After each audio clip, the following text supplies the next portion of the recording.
JCI Nilambur Nehru കലാ സാംസ്കാരിക വേദി എന്നിവയുടെ സംയുക്ത ആഭിമുഖ്യത്തിൽ സംഘടിപ്പിച്ച ശലഭയാത്രയ്ക്ക് വണ്ടൂരിൽ യാത്രയയപ്പ് നൽകി. ടൗൺ സ്ക്വയറിൽ സംഘടിപ്പിച്ച ചടങ്ങിൽ മുൻ വനിതാ കമ്മീഷൻ അംഗം ഡോക്ടർ ഷാഹിദ കമാൽ ചടങ്ങ് ഉദ്ഘാടനം ചെയ്തു. അനാഥരായ 1300ഓളം അംഗങ്ങൾക്ക് അഭയം നൽകുന്ന ഏഷ്യയിലെ തന്നെ ഏറ്റവും വലിയ മതേതര ജീവകാരുണ്യ കൂട്ടുകുടുംബമായ കൊല്ലം പത്തനാപുരം ആസ്ഥാനമായി പ്രവർത്തിക്കുന്ന ഗാന്ധി ഭവനിൽ നിന്നും എത്തിയ കുട്ടികളടക്കമുള്ള 52 സംഘം വെള്ളിയാഴ്ച രാവിലെയാണ് നിലമ്പൂർ റെയിൽവേ സ്റ്റേഷനിൽ എത്തിയത്. തേക്കി museum, Banglamkunnu, Nedumkayam, Conolly port അടക്കമുള്ള വിവിധ വിനോദസഞ്ചാര കേന്ദ്രങ്ങൾ സംഘം സന്ദർശിച്ചു.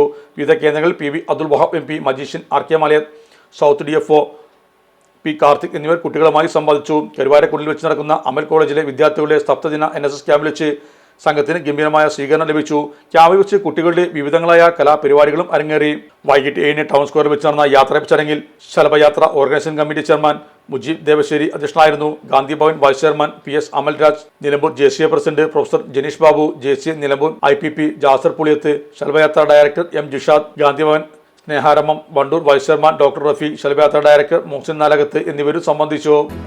നമ്മുടെ സംതൃപ്തിയേക്കാൾ വിലപ്പെട്ടതാണ് നമുക്ക് വേണ്ടപ്പെട്ടവരുടെ സന്തോഷം.